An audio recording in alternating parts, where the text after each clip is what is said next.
За бүгдээрээ сайн байцгаана уу? Бүгдд нь шинэ оны мэндийг хүргэе.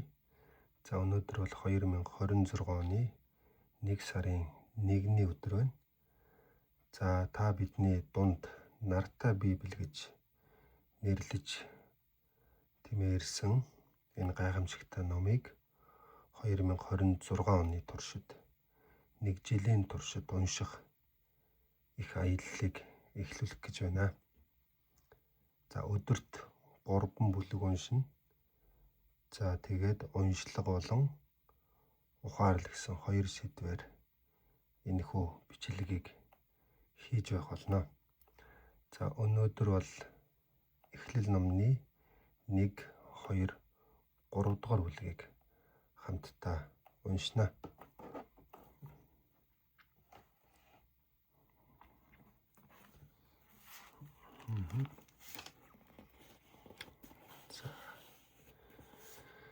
Эхлэл номны 1-р бүлэг. ертөнцийн эзэн эхлээд тэнгэр огторгуй болон газар дэлхийг бүтээжээ. Тэр үед газар дэлхий хэлбэр дүрсгүй, ил хул, эзгүй хоосон байсан бөгөөд гүн их усан дээгүүр түнэр харанхуй ноёрхож, зөвхөн ертөнцийн эзний сүнсэл хөлгүй их усан дээгүүр аялан байв. Улмаар ертөнцийн эзэн гэрэл гэгээ бий болсгой гэж хэлэнгүүд гэрэл үүсжээ. Тийхүү гэрэл нь хэр зэрэг сайхан болохыг ертөнцийн эзэн хараад гэрлийг харанхуйгаас тусгаарлан салгав. ертөнцийн эзэн гэрлийг өдөр харанхуйг шүн хэмээн нэрлэжээ. Ингээд шүн болж улмаар өглөө эхлэн нэгдэх өдөр өнгөрлөө.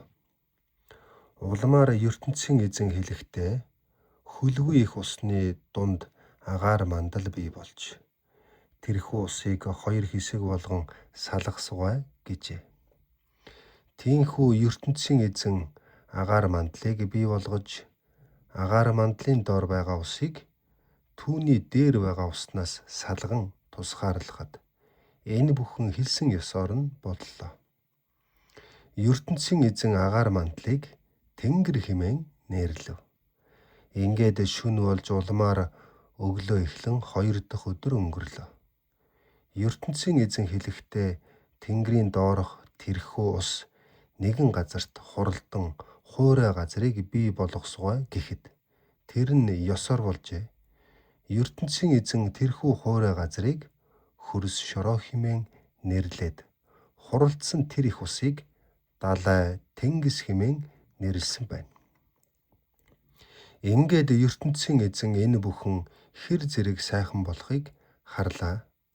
Улмаар ертөнцийн эзэн хэлэхдээ одоо хөрс шорооноос өвс ногоо, үр тарианы ургамал, үрд жимснүүд төрөл төрлөөр газар сайгүй ургах болтугай гэхэд тэр ёсоор нь болов. Тийхүү хөрс шорооноос өвс ногоо болон өөр өөрсдийн үрийг агуулсан ургамлууд, үрд жимснүүд төрөл төрлөөрөө ургажээ. ертөнцийн эзэн энэ бүхэн хэр зэрэг сайхан болохыг харлаа. Ингээд шүн болж улмаар өглөө эхлэн 3 дахь өдөр өнгөрөв. Улмаар ертөнцийн эзэн хэлэхдээ огторгуйн уудамд гэрэлд эрхсүүд бий болж, өдрийг шөнөөс тусгаарлан улмаар сар, улирал, өдөр цаг болон он тооллыг тэмдэглэн харуулж байх болтугай. Тэдгээр нь огторгуйн уудамд гэрэлд эрхсүүд болон оршиж, газар дэлхийд гэрэлгийг тусгаж байх болтугай гэхэд тэр ёсоор нь болжээ. Ийхүү ертөнцийн эзэн огторгуйн уудамд асар том 2 гэрэлд эрхсийг бүтээгээд хурц гэрлээр нь өдрийг, бүдэг гэрлээр нь шөнийг өдөрдүүлж байхаар болгов. ертөнцийн эзэн бас од гаригсыг бүтээжээ.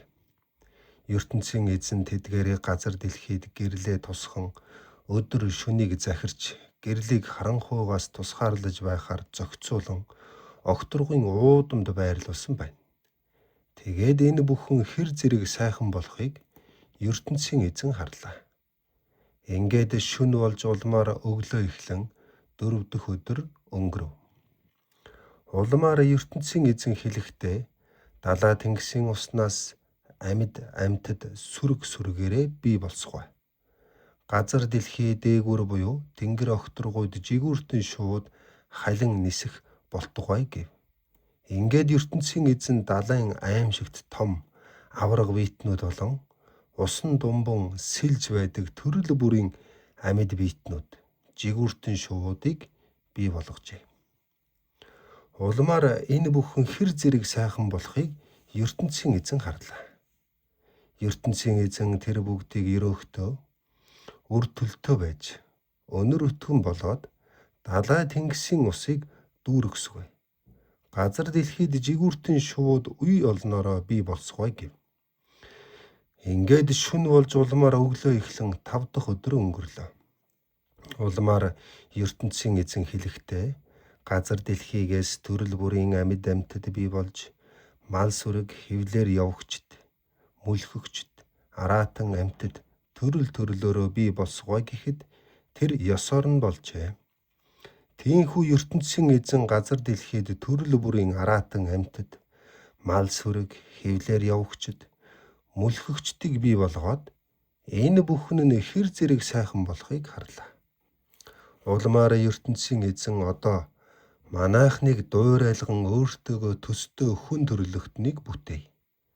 Тэдгээр нь далайн загас, тэнгэрийн шууд, мал сүрэг, хөрст дэлхий болон түүний дээр амьдарч буй бүх хевлэр явагч, мүлхэгчдийг захирч байх болтугай гэв. Тийхүү ертөнцийн эзэн өөрийгөө дуурайлган хүн бүтээж тэднийг ертөнцийн эзний дүр төрхтэй адил бүтээснээр ийхүү эрэгтэй эмэгтэй хүн бий болжээ. Улмаар ертөнцийн эзэн тэднийг өрөөхтөө өр удам аривантай өнөр олон болтугай. Газар дэлхийг эзлэн авч эрхшээлдээ оруулан далайн загас, тэнгэрийн шууд болон их дэлхий дээр байгаа бүх амьтдыг захирсугай гэв. ертөнцийн эзэн өнөөх эрэгтэй болон эмэгтэйд хэлэхдээ харж бай, хөрс дэлхийд ургадаг үр тарианы ургамлууд болон үрд жимс бүхий жимсний мод бутнуудыг бүгдийг нь би та нарт өглөө. Түүнийг та нар хоол хүнсэндээ хэрэглэж бай. Мөн энэ дэлхийн төрөл бүрийн араатан амьтад, жигүүртэн шууд, хевлэр явагчд, мүлхэгчд болон амьтаа биетэй бүхэнд би ногоон ургамлыг бүгдийг нь хоол тэжээл болгон өглөө гэхэд нь түүний хэлсэн ёсоор болжээ. Ингээд ертөнцийн эзэн бүтээсэн бүхнээ харахад бүрэн төгс сайхан байлаа. Тийхүү үдэш болж дараагийн өглөө эхлэн 6 дахь өдөр өнгөрөв. За үргэлжлэлийн 2 дугаар бүлгийг уншийе. Ийхүү сансар огторгуй болон газар дэлхий түүн дээр оршин буй бүх юмс бүтээгдэжээ. 7 дахь өдрөө ертөнцийн эзэн бүх юмсыг бүтээж дуусгасан учраас ажлаа зогсоон амрав. ертөнцийн эзэн 7 дахь өдрөө бүтээж байсан бүх ажлаа зогсоон амарсан учраас тэр өдрийг ерөөн өөрийнхөө ариун өдөр болгожээ. Сансар огторгуй болон газар дэлхийг бүтээсэн түүх гэвэл энэ болоо. Мөнхийн эзэн ертөнцийн эзэн газар дэлхий болон сансар огторгуйг бүтээх үед газар дэлхийд хээрийн бут ургамал өвс ногоо хараахан ургаагүй байлаа. Учир нь мөнхийн эзэн ертөнцийн эзэн газар дэлхийд хур бороо хараахан оруулаагүй байсан бөгөөд тэр үед бас газар шороог арчлан тордох хүнч бий болоогүй байв. Харин газрын гүний ус доороос нэвчин гарч ирээд хөрсийг чиглэдэг байжээ. Тэгтэл мөнхийн эзэн ертөнцийн эзэн хөрс шорооны бичил бодисоор хүнийг бүтээн амьдрал өгөгч сүнсээрээ хамар руу нүлээхэд хүн амьтай бол. Мөнхийн эзэн ертөнцийн эзэн дорн зүгт орших Эден хэмээх газарт нэгэн цэцэрлэг бий болгоод бүтээсэн хүнээ тэнд авчран байлгасан байна. Мөнхийн эзэн ертөнцийн эзэн тентхийн хөрс шорооноос харахад тааламжтай сайхан, идэхэд амтлаг, жимс бүхий төрөл бүрийн моддыг ургуулжээ. Тэрхүү цэцэрлэгийн дунд амьдрал өгөх мод химээх нэгэн мод ургадаг байлаа. Басгүй сайн мууг таниулах мод химээх нэгэн мод тэнд байжээ. Тэрхүү цэцэрлэгийг услахаар Эденгээс нэг мөрөн гол урсан гараад тэндээс 4 салаа болон салбарладаг байв. Эхний салаа нь Пишон гэдэг нэртэй агаад тэр нь шижир алт ихтэй Хавилах хэмээх нутгийг тойрон урсдаг ажээ. Тэр нутагт сайн чанарын алт байсан бөгөөд мөн тэнд сухай модны анхлан үнэрт тансаг давирхаа болон танан судалт гартаам эрдэнэ байдаг байлаа. Мөрөн голын 2 дахь салааг Гихон гэдэг бөгөөд тэр нь Хүүш нутгийг тойрон урсдаг аж. 3 дахь салаа голыг Тигр хэмээн нэрлэдэг бөгөөд тэр нь Ассир орны зүүн талаар урсдаг байв. 4 дахь салаа нь Ефрат гэдэг нэртэй байжээ. Мөнхийн эзэн ертөнцийн эзэн нөгөө хүнээ аваад Эден цэцэрлэгийг түүгээр арчлуулан тордуулахаар тэнд авчран байлгав. Улмаар мөнхийн эзэн ертөнцийн эзэн тэр хүнд тушаал болгон хэлэхдээ чи энэ цэцэрлэгийн альч модноос дуртай цагтаа жимс авч идэж болно. Харин сайн мууг таниулах модноос хизээч бүү жимс авч ид. Хэрвээ чи түүнээс идвэл идсэн даруйда үхэх болно шүү гэж. Тэгээд мөнхийн эзэн ертөнцийн эзэн хүн ганцаараа байх нь сайн биш юм. Түүнд таарч тохирох нэгэн туслагч бий бүтээ гэлээ. Тийхүү мөнхийн эзэн ертөнцийн эзэн хөрс шорооноос бүтээсэн хээрийн араатан амьтад болон тэнгэрийн шувуудыг хүнд авчран нэр өгүүлэхэд нөгөө хүн нь амьтан бүрт нэр өгч тэдгээр нь өөрсдийн гэсэн нэртэй болцгоож. Тэр хүн нь бүх мал сүрэг, тэнгэрийн шууд, хээрийн араатан амьтдад нэр өгсөн боловч тэдгээрийн дотроос өөрт нь таарч тохирох туслагч олдсонгүй. Улмаар мөнхийн эзэн ертөнцийн эзэн нөгөө хүнийг гүн гүнзгий нойрсуулад түүнийг унтаж байх хооронд нэг хавиргыг нь авч улмаар шархыг нь махаар нөхөж таглаад идгэв. Тэр хүнээс авсан хавирганаас мөнхийн эзэн ертөнцийн эзэн эмэгтэй хүнийг бүтээгээд түүнд авчирхад нөгөө хүн түүнийг хараад энэ чинь харин миний яснаас бүтсэн яс, махнаас бүтсэн мах байна. Эрэхтээ надаас энэ хүн үүссэн учраас эмэгтэй хэмээн нэрлэгдэх болно гэжээ. Тиймээс эр хүн эцэг эхээ орхин эхнэртэйгээ нийлдэг бөгөөд тэд ийхүү нэгэн бие болдог, нэгэн бие мэт болдог байна. Анхны тэр хүн болон түүний хань нүцгэн байсан боловч ичиж эрээлхийг огт мэддэггүй байлаа. За 3 дугаар бүлгийг үргэлжлүүлээд уншийе. Өнөөдрийн сүүлийн бүлэг байна. Мөнхийн эзэн ертөнцийн эзнээ бүтээсэн бүх зэрлэг амьтад хэвлэр явагчдын дотроос хамгийн их зал мэгтэй нь могоо байлаа. Могоо нөгөө эмэгтэйд хэлэхдээ энэ цэцэрлэгийн ямар ч модноос нь жимс авч идэж болохгүй гэж ертөнцийн эзэн та нарт хэлсэн үү гэхэд тэр эмэгтэй бид энэ цэцэрлэгийн альч модноос жимс авч идэж болно. Харин ертөнцийн эзэн хэлэхдээ цэцэрлэгийн төв дунд байгаа нэг л модноос жимс авч идэж болохгүй. Тэрч байтугай гар хүрч болохгүй. Тэгвэл үхэн шүү гэсэн юм гэхт нь могоо. Та нар өхгүй л дээ. Учир нь тэр модноос жимс авч идвэл нүд чинь гэнэт нээгдэх мэт болоод та нар ертөнцийн эзэнтэй адилхан сайн мууг ялган таних чадвартай болно гэдгийг тэр мэдэж байгаа юм гэв.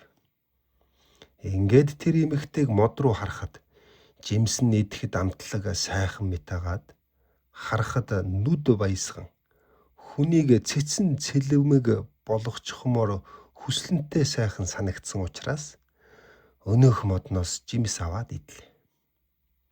Улмаараа тэр нөхөртөө өгөхөд нөхөр нь ч бас идэв. Тэгтэл тэр хоёрын нүд гинэд нээгдэх мэт болж улмаар тэд өөрсдийнхөө нүцгэн байгааг ойлгоод инжир модны навцыг хооронд нь зүүж халахвч маягийн юм хийгээд бүсэлхийдээ зүүжээ. Үдшийн сэрүү ороход мөнхийн эзэн ертөнцийн эзэн цэцэрлэг дундуур явж буй чимээг нөгөө хүн сонсоод эхнэрийнхэн хамт цэцэрлэгийн модон дунд ороод түүнээс нуугдлаа. Гэтэл мөнхийн эзэн ертөнцийн эзэн нөгөө эрэгтэйг дуудан "Хөөе, чи хаана байна?" гэхэд тэр хүн "Цэцэрлэг дундуур таны явж буй чимээг сонсоод би нүцгэн болохоор айгаад нуугдсан юм а" гэж хариулв. ертөнцийн эзэн түүнд хэлэхдээ "Нүцгэн гэдгийг чинь хэн чамд хэлсэн юм бэ? Идэж болохгүй гэж тушаасан тэр модноос чи жимс авч идсэн үү?" гэхэд нь тэр эрэгтэй "Надтай байлгахаар таны авчирж өгсөн эмэгтэй л өөрөө тэр модноос жимс авч өгсөн учраас би идсэн юм" гэж хариулв. Мөнхийн эзэн ертөнцийн эзэн эмэгтэйд хандан "Юу хийж байгаа чинь энэ вэ?" гэхэд эмэгтэй "Тэр могойл намайг мэхэлж эхлэв. Тэгээд л би идсэн юм" гэжээ. Мөнхийн эзэн ертөнцийн эзэн могоод хэлэхдээ "Энэ бүхнийг хийсэн учраас чи мал сүргийн дотроос араатан амьтдын дотроос миний хараалыг хүртэнэ. Амьд байсан цагтаа чи илгээр мүлхэж явна. Амаараа шороо идэнэ. Энэ эмэгтэй болоод чиний хооронд, та хоёрын үрсийн хооронд өсөрхөл дайсагнал бий болно. Чиний толгойг тэр бяц зохих гин. Түүний хөлийг чи цоо хатгах гин" гэв. Мөнхийн эзэн ертөнцийн эзэн эмэгтэйд хэлэхдээ "Хүүхэд тэхтээ үзэх зовоорыг чинь би ихсгэнэ. Үр хүүхдээ чи өвдөж төрүүлдэг болно. Эр нөхрөө чи эзэмд нь захирахыг хүсвч тэр чинь чамайг үргэлж эзэмд нь захирдаг болно" гэв. Мөнхийн эзэн ертөнцийн эзэн эрэгтэйд хэлэхдээ "Эхнэрийнхэн үгийг сонссон учраас хизээж бүү ид хэмээн тушааж хэлсээр байтал тэр модны жимснээс чи авч идсэн учраас газар шороо чамаас болоод хараал хүртэх болно. Насан туршдаа чи хөлсөө урсган зүтгэж байж хоолоо олж идэнэ. Хөрс шороо чамд өргөст шивээ, халгаа шарилж өгнө. Хээрийн өвс ногооноос хүртэл идэх цаг чамд ирнэ. Идэх хоолоо олохын тулд чи хөрс шороонд эргээд ортлоо хөлсөө урсган зүтгэх болно. Учир нь гэвэл чи хөрс шорооноос үүсэлтэй билээ. Хумхийн тоосноос гаралтай билээ. Тиймээс чи эргээд тоос шороол болно" гэв. Тэр эмэгтэй нь бүх хүн төрлөختний их болох учраас эрэгтэй нь түүнд Хавах гэдэг нэр өгчээ. Мөнхийн эзэн ертөнцийн эзэн Адам болон түүний эхнэрт амьтны арьсаар хувцас хийгээд өмсвөлв. Улмаар мөнхийн эзэн ертөнцийн эзэн хэлэхдээ "За одоо хүн гэгч манайхны адилаар сайн мууг таньж мэддэг болсон. Одоо тэгэхээр хүн амьдрал өгөх модноос жимс авч идээд мөнх амьдарч болзошгүй хэмээн болгоомжилжээ. Тиймээс мөнхийн эзэн ертөнцийн эзэн хүнийг Эден цэцэрлэгээс хөөлөө. Мөнхийн эзэн ертөнцийн эзэн хүнийг газар шорооны бодисоор бүтээсэн учраас түүгээр газар шорооны ажил хийлгэх болов. Мөнхийн эзэн ертөнцийн эзэн хүнийг хөөн зайлуулсныхаа дараа Эден цэцэрлэгийн зүүн талд буй амьдрал өгөх мод руу хүрэх замыг хаагаад ийш тийш байнга эргэлдэн хөдөлж байдаг галт цэлэн бүхий ёр бусын далавчид харвалуудыг тэнд тавьжээ.